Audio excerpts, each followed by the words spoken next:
The screen is black for a moment before fading in on Elara, a woman in her late 20s. She's sitting in a simple, modestly furnished apartment, a cup of tea held in her hands.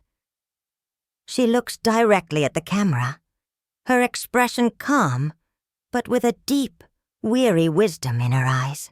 My family handed my entire life's work, our 50-year-old family bookstore, to my brother on a silver platter. He was going to turn it into a soulless coffee shop franchise. I didn't scream. I didn't cry. I didn't even argue. I just made a single phone call. A week later, my parents received an eviction notice for the store they thought they owned. Now, they're facing financial ruin, and the bookstore is gone forever. They say I destroyed the family legacy. They're wrong. They just never realized I was the only one holding it together in the first place. You have to understand, the Reading Nook wasn't just a business to me. It wasn't just shelves of paper and ink. It was my sanctuary, my co-conspirator, the silent, steadfast character in the story of my life. It was founded by my grandfather, Arthur, a man who believed books were not escapes from life, but maps to navigate it. The store smelled of aging paper, cedarwood polish, and the faint, sweet scent of my grandmother's lavender sachets, which she used to tuck between the classics. The floorboards had a geography of their own, each creak a memory, each scuff mark a story. The bell above the door didn't just jingle. It sang a welcome that I had known since before I could read the titles on the spines. I started working there when I was 8, which mostly meant dusting the lower shelves and organizing the children's section into a beautiful, chaotic rainbow. By 15, I was practically running the place. My father had inherited the store in name, but never in spirit. For him, it was a responsibility, a sentimental anchor he didn't quite know how to manage. He was a numbers guy, an accountant, and the unpredictable ebb and flow of a small independent bookstore frustrated him. My mother, bless her heart, loved the idea of the store more than the reality of it. She loved telling her friends at her garden club that we owned this charming literary gem. She just didn't like the long hours, the dusty reality, or the thin profit margins. So the Nook fell to me. Not officially, never with a title or a proper salary, but through a slow, steady process of emotional and practical inheritance. I was the one who curated the new arrivals, who remembered Mrs. Gable's fondness for British mysteries, who could recommend the perfect poetry collection for a heartbroken teenager. I built our first website, started our social media accounts, organized author signings, and children's story hours on Saturday mornings.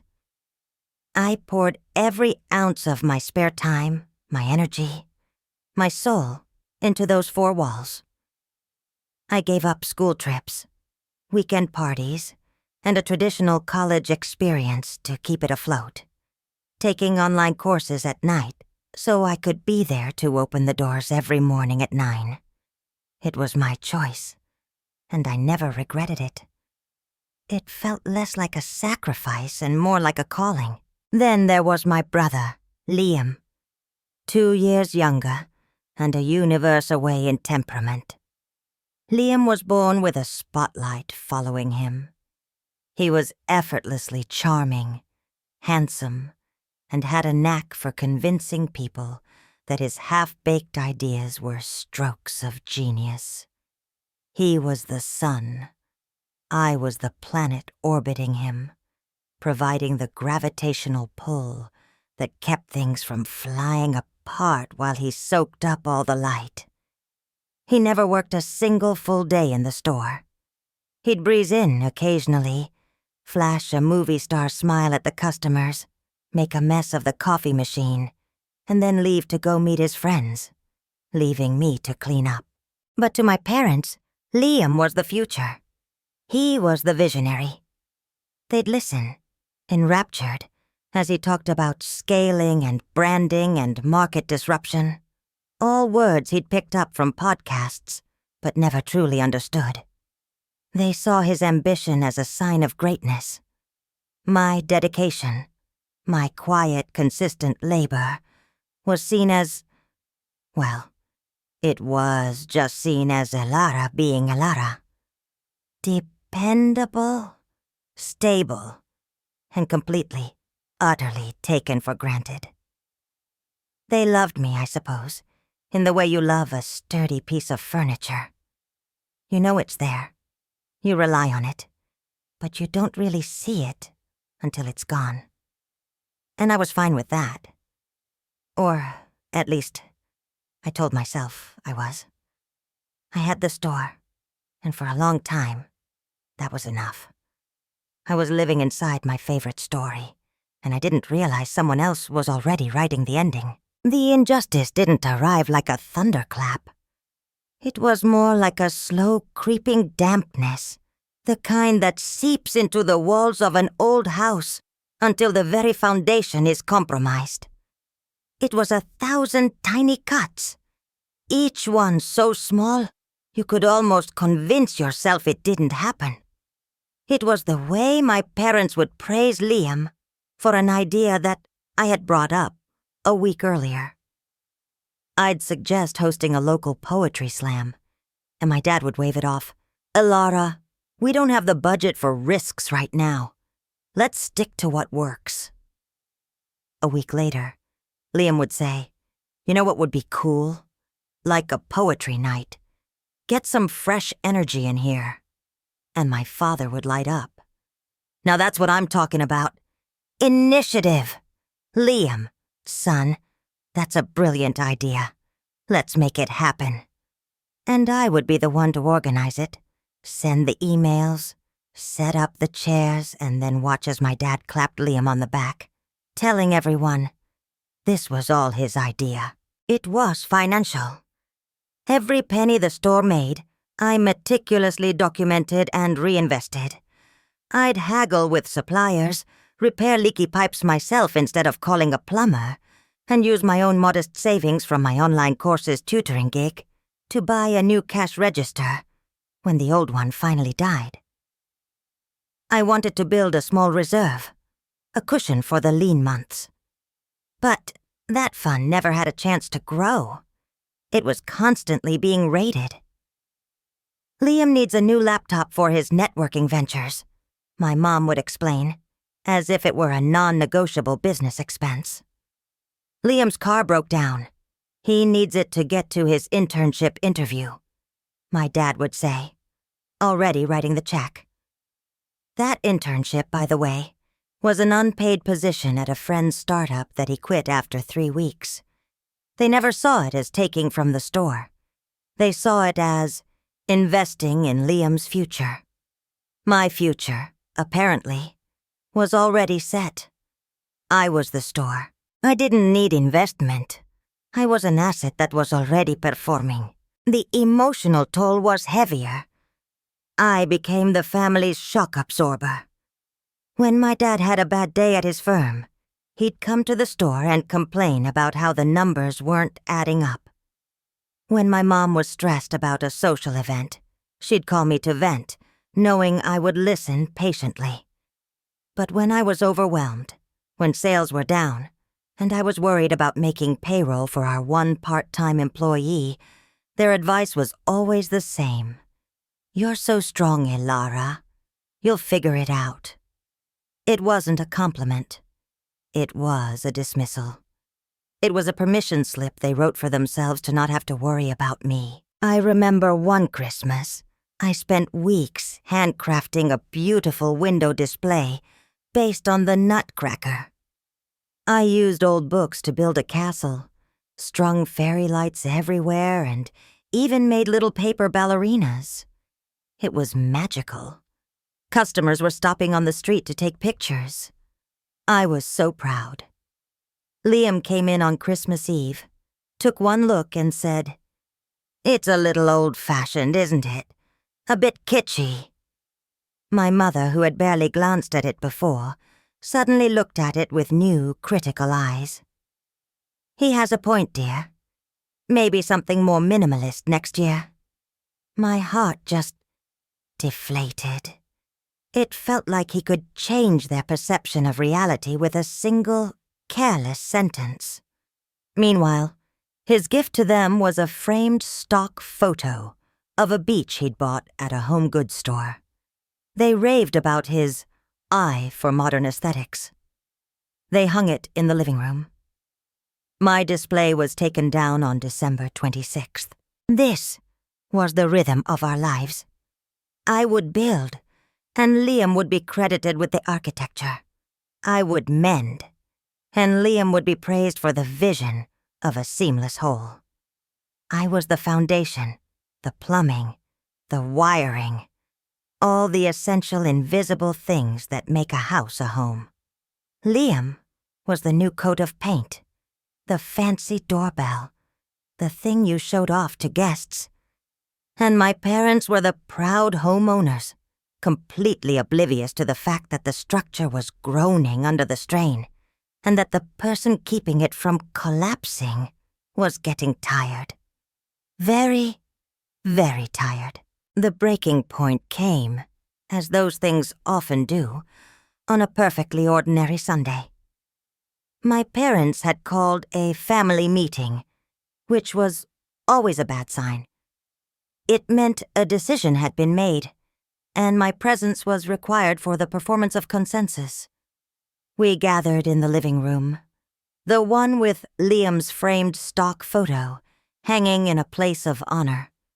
He was practically vibrating with excitement, a smug, self-satisfied look on his face that I knew all too well. My mom brought out a plate of store-bought cookies. My dad cleared his throat, a gesture that always preceded a speech he thought was profound. "Kids," he began, "your mother and I have been doing a lot of thinking about the future. Not just our future, but the family's future. The legacy." He glanced at the bookstore's account ledger, which was sitting on the coffee table. The ledger I painstakingly balanced every night. The reading nook has been the heart of this family for 50 years, and it's time we ensured it's secure for the next 50. I felt a small, hopeful flutter. Were they finally going to offer me a partnership? A proper salary? Acknowledgement? My mind raced with possibilities. Maybe they were going to officially name me the store manager. "Liam," my dad said, turning to my brother with a proud, beaming smile, "has presented us with a truly incredible opportunity. A plan to modernize, to expand, to bring the Nook into the 21st century. Liam sat up straighter, pulling his new laptop, the one the store had paid for, onto his lap. He opened a presentation. The first slide was a sleek, corporate-looking logo. It read, "The Book and Bean Co." Underneath, in a smaller font, it said, "Formerly, the Reading Nook." I think my heart actually stopped. "The Book and Bean Co-nie?" I repeated the name. It felt like acid on my tongue. Catchy, right? Liam grinned, clicking to the next slide. It showed a 3D rendering of the store's interior. But it wasn't our store. It was a nightmare of Scandinavian minimalism. The warm, chaotic wooden shelves were gone, replaced with sterile white metal racks. The cozy armchairs were gone, replaced with backless stools. The rich, dark wood floors were covered in polished gray concrete. Half the space was now a high-end coffee bar with a gleaming espresso machine and a glass case of overpriced pastries. "The business model is simple," Liam explained, using his buzzword voice. "We leverage the location's existing foot traffic, but pivot to a high-margin beverage service. Books become an aesthetic, a backdrop. We'll curate a small rotating selection of bestsellers. Think airport bookstore, but with better coffee. An airport bookstore, I whispered. I felt dizzy. He was describing the murder of everything I loved. My mother reached over and patted my hand. Her touch felt alien. Isn't it brilliant, honey? Liam has found a way to make the store profitable. Genuinely profitable. He's already in talks with a franchise investor. You want to turn Grandpa's store into a franchise? My voice was trembling. I looked at my dad, pleading with my eyes. He was the son of the founder. Surely he wouldn't let this happen. He wouldn't meet my gaze. He just stared at the presentation, nodding along. Elara, you have to be realistic. Nostalgia doesn't pay the bills. This is a sound business decision. Liam has the vision to take us forward. You've done a great job keeping things steady. But steady isn't growth. Keeping things steady? I finally found my voice, and it was cold. I kept it alive. The only reason those bills are paid is because I'm there 17 hours a day. The only reason you have a location with existing foot traffic is because I built a community there. You want to talk about sound business decisions? Your visionary wants to gut a 50-year-old brand with a loyal customer base to sell $5 lattes. Liam scoffed. You're being emotional. It's not personal. It's business. You're too attached to the past. That's why you can't see the potential. That was it. That was the line that severed the last thread. Too attached. As if my love, my labor, my entire life was a character flaw. So what's the plan for me? I asked, my voice flat. Do I get to be a barista at the Book and Bean Co? My mother gave a nervous laugh. Don't be silly, dear. This is for all of us. You'll have so much more free time. You can finally focus on your online classes, maybe get a real degree. And there it was, the final insult. The 15 years I had poured into that store, the life I had built, wasn't real.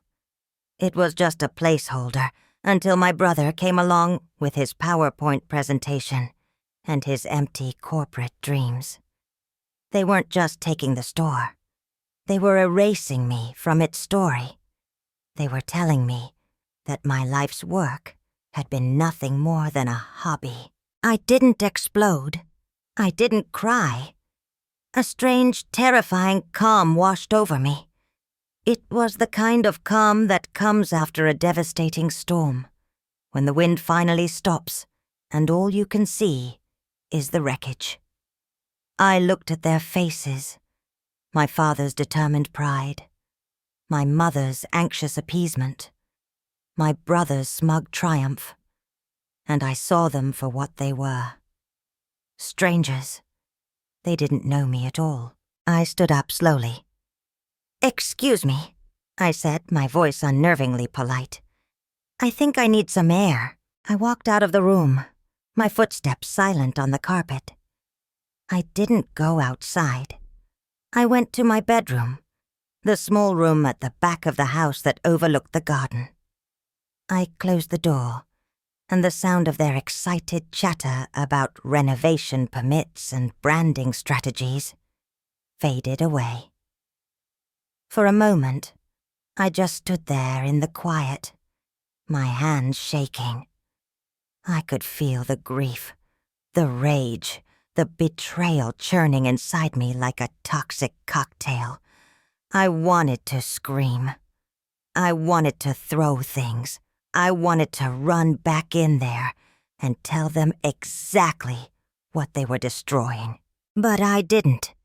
Because in that moment of absolute clarity, I realized that words wouldn't work. They had never worked. They saw my passion as emotion, my dedication as a lack of ambition, my love as an obstacle. Arguing with them would be like shouting at the tide. They would just wait for me to tire myself out and then carry on as planned. They had already made their decision, so I had to make mine. My hand reached for my phone. My fingers scrolled through my contacts, past my friends, past the store's suppliers, past the number for the pizza place I called on long inventory nights. I scrolled until I found a name I hadn't called in months, but a number I knew by heart. It was a number that connected me to the very beginning of the story. I pressed the call button. It rang twice. A voice answered, frail but clear, like a dry autumn leaf. "Hello, Grandpa," I said, my voice cracking just a little. "It's Elara." "Ellie girl," he said, using my childhood nickname. "Everything all right? You sound distant." He always knew. He could hear the universe shift in the space of a single word. I took a deep breath, steadying myself. "Grandpa, I need to ask you something about the store. Something important." I could hear the faint sound of a television in the background at his retirement home. "It's about the building itself. The ownership." There was a pause. Then he said, "I was wondering when you'd finally ask about that. What do you need to know? Did you ever actually sign the deed over to Dad?" The silence on the other end of the line was long and heavy with unspoken history. I held my breath. Downstairs, I heard Liam laugh, a loud, booming sound full of victory. Then, my grandfather's voice came back, and it was laced with something I had never heard before. It was a quiet, cold fury. "No, Ellie girl," he said softly. "I never did. Your father manages the business, but the property, the bricks and mortar, the very ground it stands on, that's still in my name. Why do you ask?" A single hot tear rolled down my cheek. But it wasn't a tear of sadness. It was a tear of grim, terrible relief. It was the tear that came with knowing I had one last move to make. "Grandpa," I said, my voice low and steady, "they're selling it. Or rather, they're turning it into something else. Something you wouldn't recognize. And they've given it to Liam." I didn't need to say anything else. I heard him take a slow, rattling breath.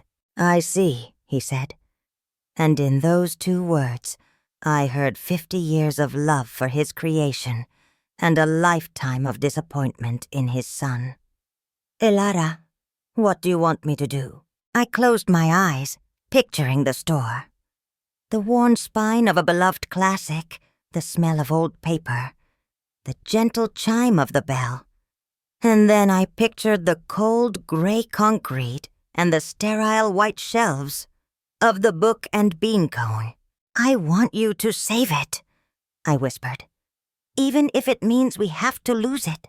"Give me the name of your mother's lawyer," he said, his voice now all business.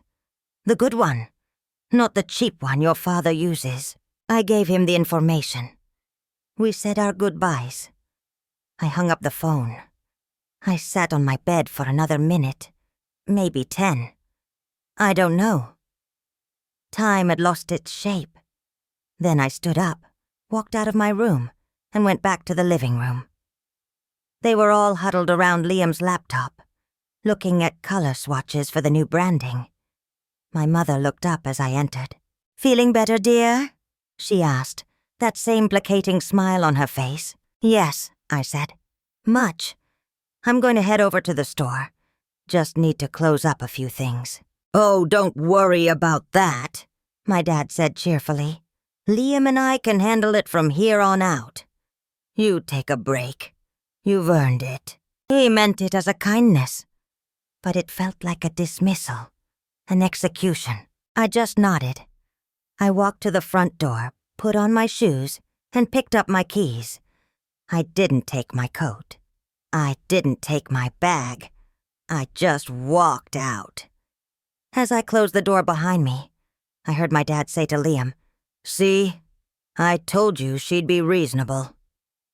They had no idea what I'd just done. And I had no idea that a quiet phone call would be the first shot in a war I never wanted to fight.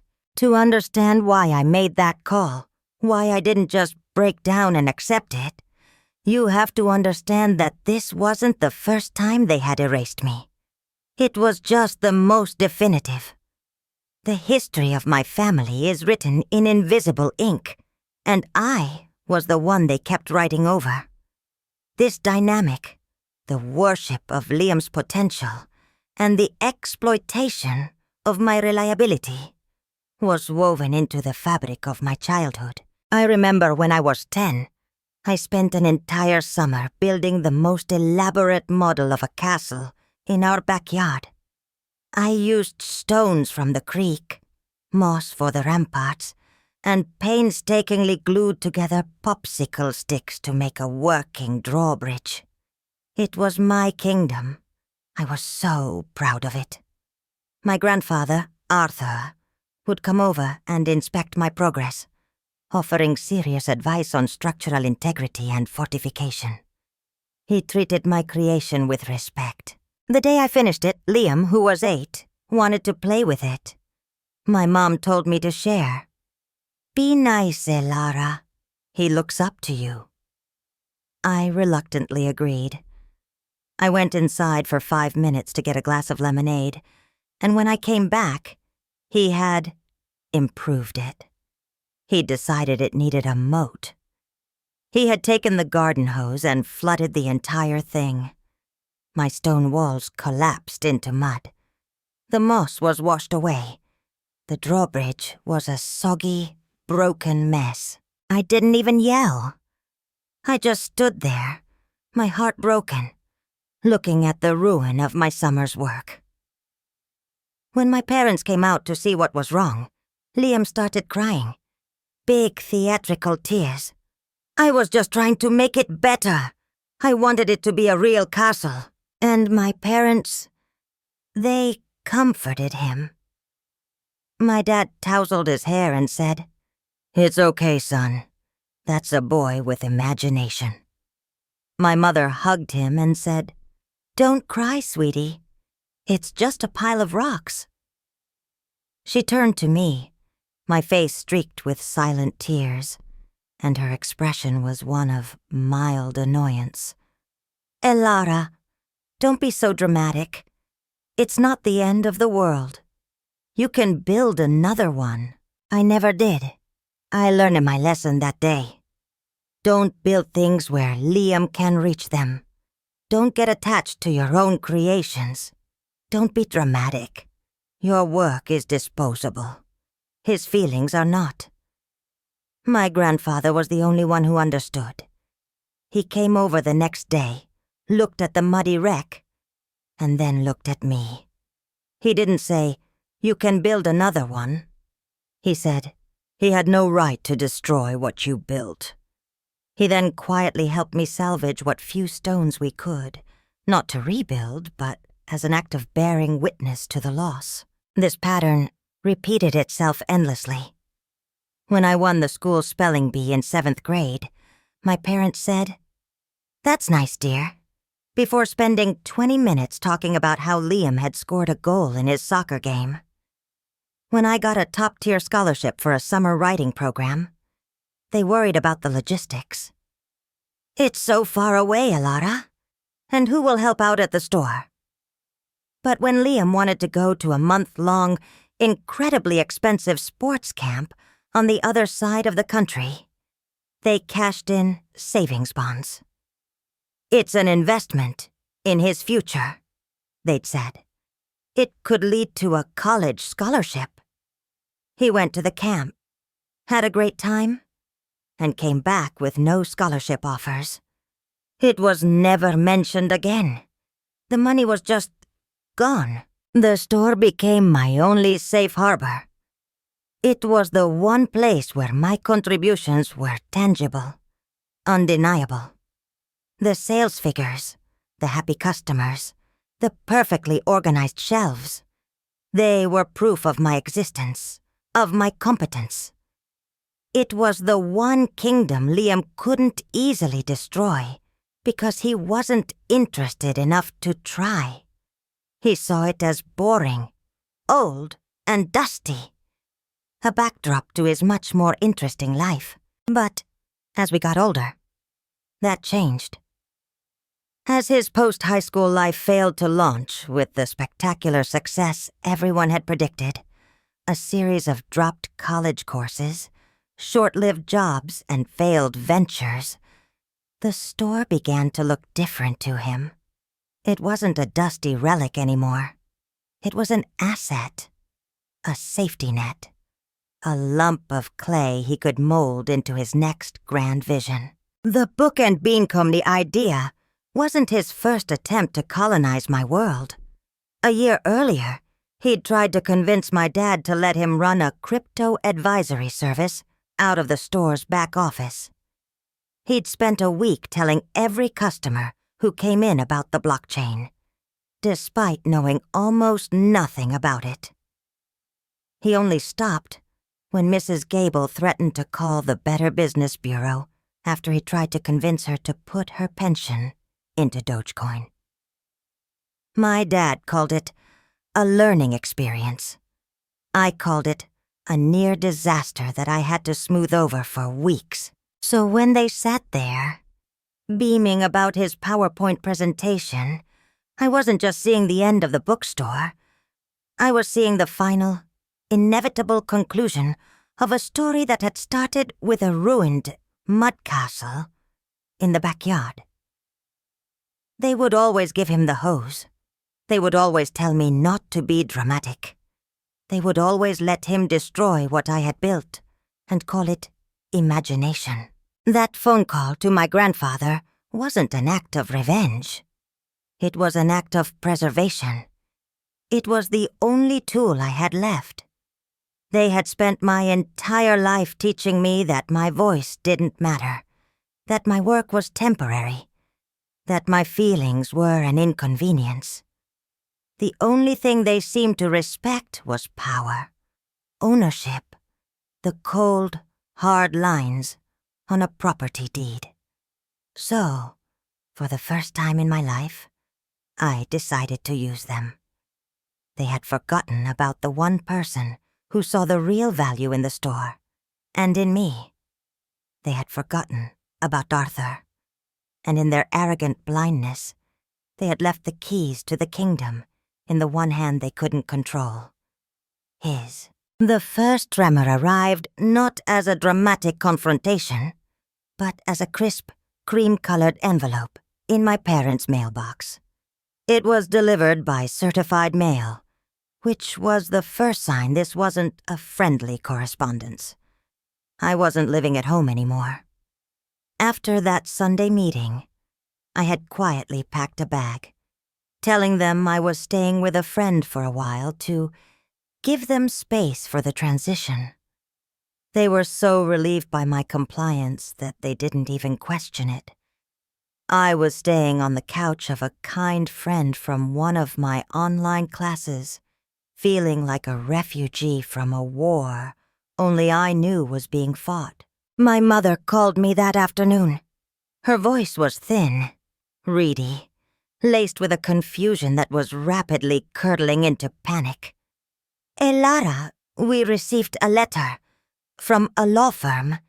It's very strange." "Oh?" I said, keeping my voice neutral, though my heart was hammering against my ribs.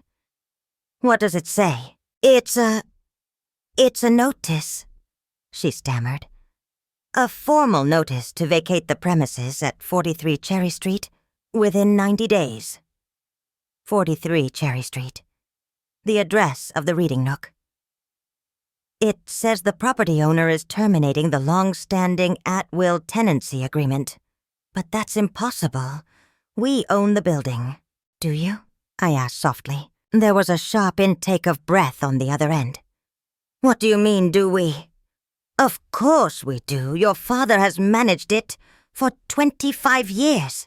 Managing something and owning it are two different things, Mom," I said, the words coming out more calmly than I felt. "Who is the letter from? Who is the property owner listed as?" I heard her rustling the paper. It's Arthur Miller. My grandfather. But that must be a mistake. An old document. Your father will clear this up.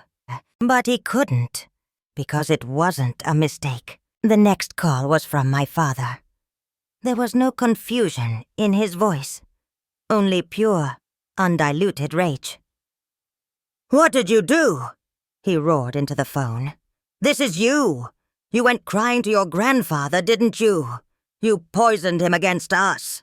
"I didn't have to poison him against you," I said, my voice shaking now, the adrenaline finally hitting. "I just told him the truth. I told him you were selling his life's work to a franchise. We are not selling it. We are improving it. It's a strategic partnership to ensure its survival. Something you, with your head stuck in the past, could never understand." He was shouting now. "He has no right. I've been running that store for decades. It's mine by rights. It's sweat equity." "Sweat equity?" I laughed. A sharp, bitter sound. "Who's sweat, Dad? Were you the one there at 6 a.m. to shovel the snow off the walk? Were you the one who spent all night doing inventory? Were you the one who cleaned up the flooded basement last spring?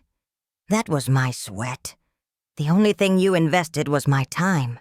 He was sputtering, speechless for a moment. He wasn't used to being challenged. He was used to my quiet compliance. That evening they showed up at my friend's apartment. They must have gotten the address from one of my cousins. It wasn't a friendly visit. It was an ambush. I opened the door to see the three of them standing there.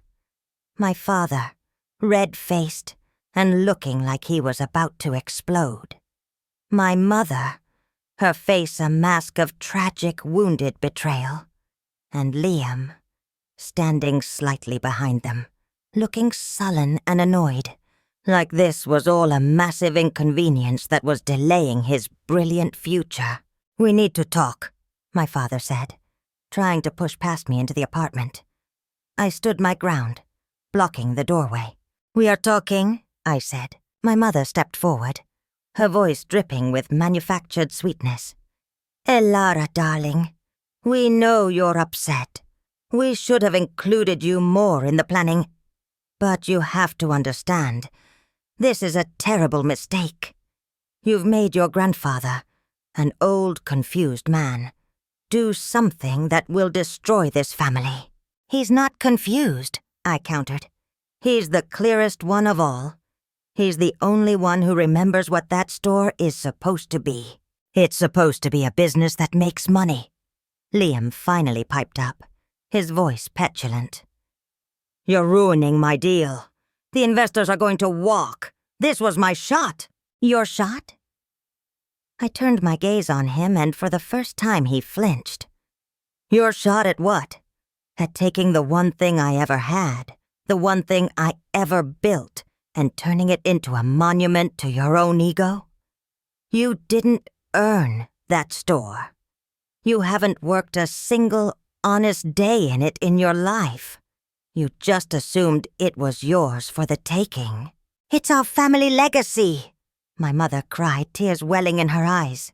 It was a masterful performance. "And you are tearing it apart because you're jealous of your brother." That was the moment the dam inside me broke. All the years of biting my tongue, of swallowing my anger, of being the reasonable one, it all came rushing out. "Jealous," I said, my voice dangerously low. "You think this is about jealousy? I am not jealous of him. I am terrified for him. Because you have spent his entire life teaching him that he never has to face a consequence, that his charm is a substitute for character, that he can break things and other people will clean up the mess. You didn't just fail me. You failed him. And you talk about legacy? You want to know what the real family legacy is? It's a 50-year-old bookstore that only survived because a teenage girl gave up her life for it. It's a son who has no idea how to stand on his own 2 feet. And it's a daughter who you never even bothered to see. That is the legacy you built. And you're right. It is being destroyed. But it started long before I made that phone call. They stared at me. All 3 of them. Stunned into silence. It was as if a piece of furniture had suddenly stood up and started reciting Shakespeare. They had no script for this version of Elara. My father finally found his voice. "You will fix this," he said, his voice a low growl. "You will call him. You will tell him you made a mistake.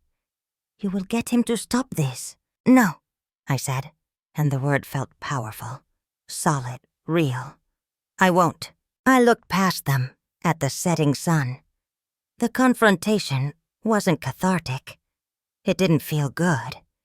It felt like surgery without anesthesia. But it was necessary.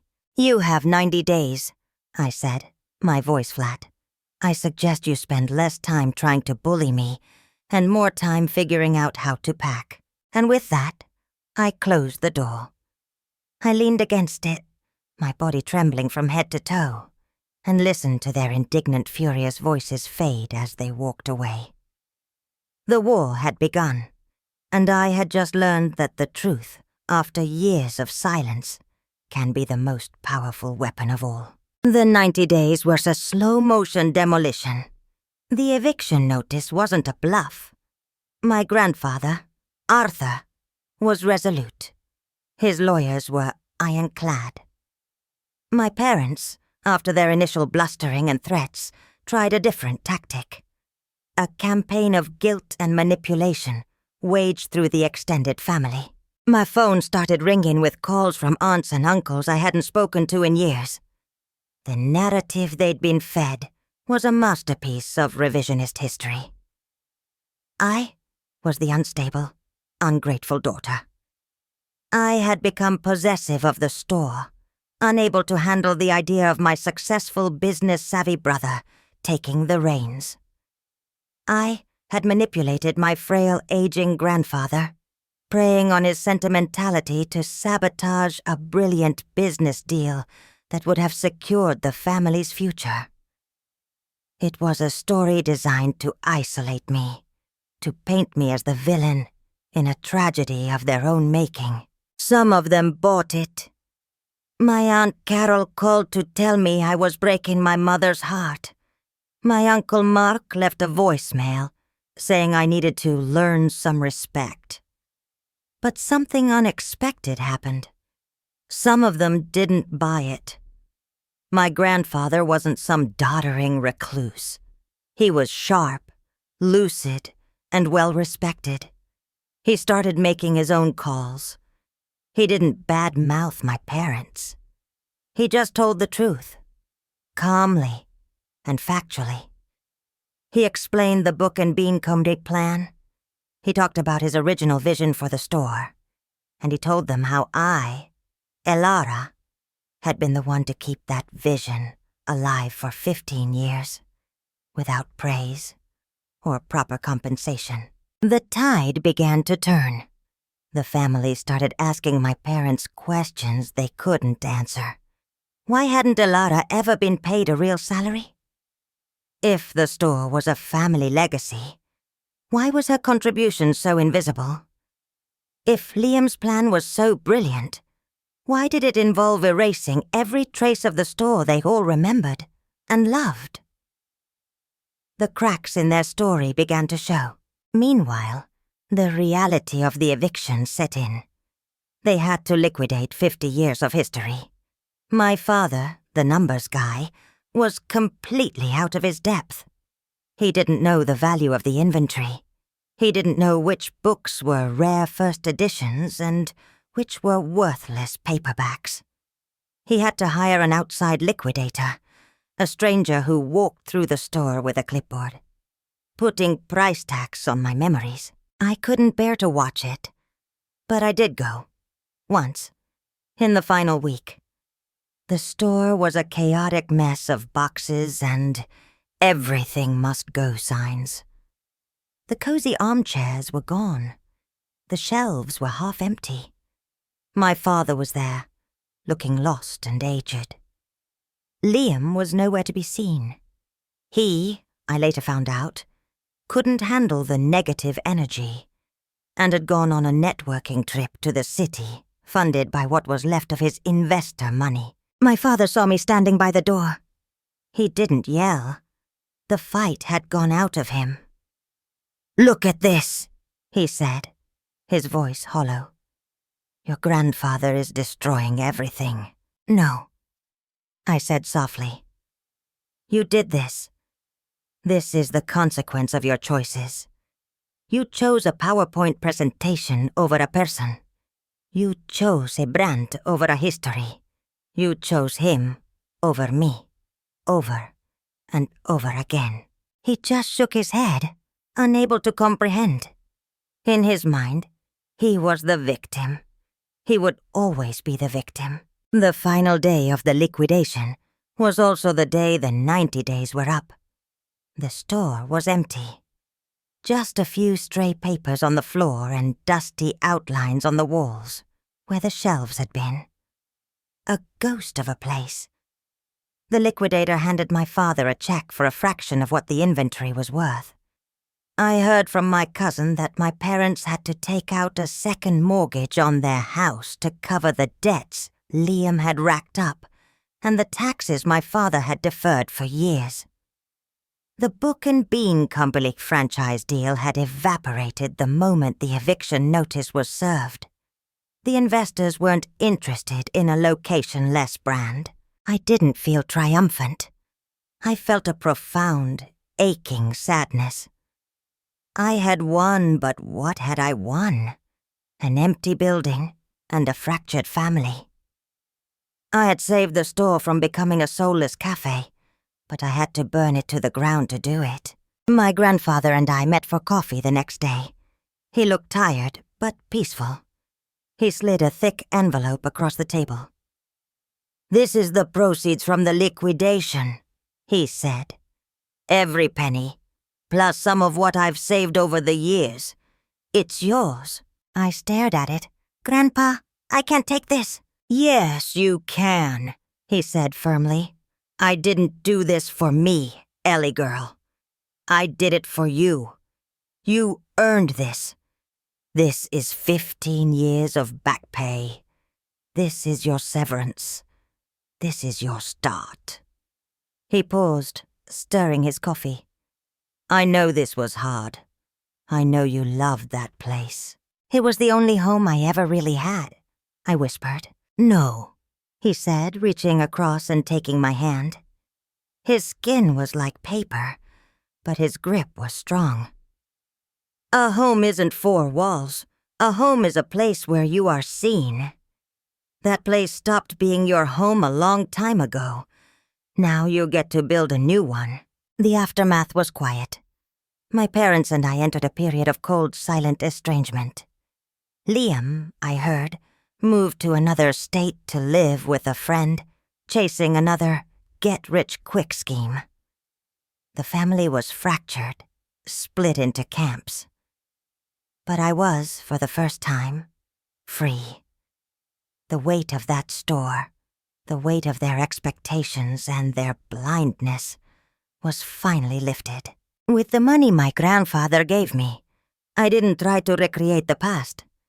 I enrolled in a proper university program for archival studies and library science, my true passion. I got my own small apartment near campus, and on weekends, I started a new project. In a small rented corner of a local community market, I set up a little stall. I called it The Next Chapter. I sold carefully curated used books, beautiful stationery, and offered free book mending services. It was tiny. It was humble, but it was mine. Every book I sold, every customer I helped, it was a quiet act of rebuilding. I was building a new legacy, one that didn't require me to be invisible. It wasn't about the size of the kingdom. It was about the right to rule it. Looking back on it all now, from this place of quiet stability, the biggest lesson wasn't about business, or family, or betrayal. It was about the insidious nature of being the strong one. For years, I wore that label like a badge of honor. Elara is so mature. Elara is so responsible. We never have to worry about Elara. I thought it meant they trusted me, that they respected me. I was wrong. It didn't mean they saw my strength. It meant they felt entitled to it. My strength wasn't a quality they admired. It was a resource they consumed. Being the strong one is a trap. It allows people to abdicate their own responsibility for your well-being. It gives them permission to lean on you until you buckle, and then wonder why you couldn't carry the weight. It's a role you are praised for playing, right up until the moment you decide to stop. And when you do, you are not seen as someone who is finally setting a boundary. You are seen as someone who has suddenly, inexplicably become difficult. You are selfish. You are dramatic. You are ungrateful. My family didn't see me as strong. They saw me as endlessly capable of absorbing their neglect. They saw my competence not as a skill to be valued, but as a convenience that made their lives easier. They could focus all their energy, their hopes, their finances on my brother, because they knew I would keep the lights on. I was the family's infrastructure, and you never notice the power grid until there's a blackout. That phone call to my grandfather wasn't an act of destruction. It was me, finally, flipping the switch. The real tragedy of the reading nook isn't that it closed. The real tragedy is that it was being run by a ghost for 15 years. I was there, but I wasn't seen. My work was essential, but it was invisible. My love for that place was the very thing that powered it, and they tried to unplug me and sell the machinery for parts. The lesson I learned is that you cannot force people to see your value. You can work harder. You can be better. You can sacrifice more and more of yourself on the altar of their approval, but you cannot control their perception. Your worth is not a debate. It is a fact. And if the people around you are unwilling or unable to acknowledge that fact, you have two choices. You can shrink yourself to fit into the tiny box they've built for you, or you can find the courage to break the box. Breaking the box is terrifying. It can be lonely. It can mean losing things you thought you couldn't live without. I lost the store. In many ways, I lost my family. But what I gained was myself. I found my own voice, not the quiet, accommodating one they were used to, but the real one that had been buried underneath years of being the strong one. True strength isn't about how much you can endure in silence. It's about knowing when you've endured enough. It's about having the clarity to see that a structure is rotten to its core, and the courage to walk away before it collapses on top of you. It's about understanding that sometimes the most loving thing you can do for yourself is to let something die, so that you can finally start to live. I didn't destroy a legacy. I liberated myself from one that was slowly destroying me. And in the quiet space that followed, I finally found the room to build my own. So that's my story. It's been 5 years since the store closed. My grandfather passed away peacefully 2 years ago. I was with him, holding his hand. He left me his entire collection of first edition classics, and they are the cornerstone of my own personal library now. My little market stall, the next chapter, grew. It became a small but beloved shop in a quiet neighborhood, just a few blocks from my apartment. It smells of old paper, lavender and freshly brewed tea. It is my sanctuary. It is my home, and it is entirely, unequivocally, mine. I don't hear from my parents or my brother. The silence is no longer a weapon they use against me. It's a boundary I maintain for my own peace. I've learned that peace is more valuable than their approval ever was. Sometimes I wonder if they ever feel remorse, if they ever understand what they lost. But honestly, I try not to dwell on it. Their story is no longer my story. And now, I want to turn it over to you. I've shared the most difficult decision of my life, and I know many of you have faced your own impossible choices. Have you ever been the strong one in your family? The one who was relied on, but never truly seen? What happens when you finally stop playing that role? Did I do the right thing? Or was there another path I could have taken? I genuinely want to know what you think. Let me know in the comments below. Your stories matter, and your perspective matters. Thank you for listening, for giving me the space to share this. If my story resonated with you, and you want to hear more about finding your voice and building a life on your own terms, please consider subscribing to the channel and hitting that notification bell. It means the world to me. Remember, your chapter is still being written. Make sure you're the one holding the pen.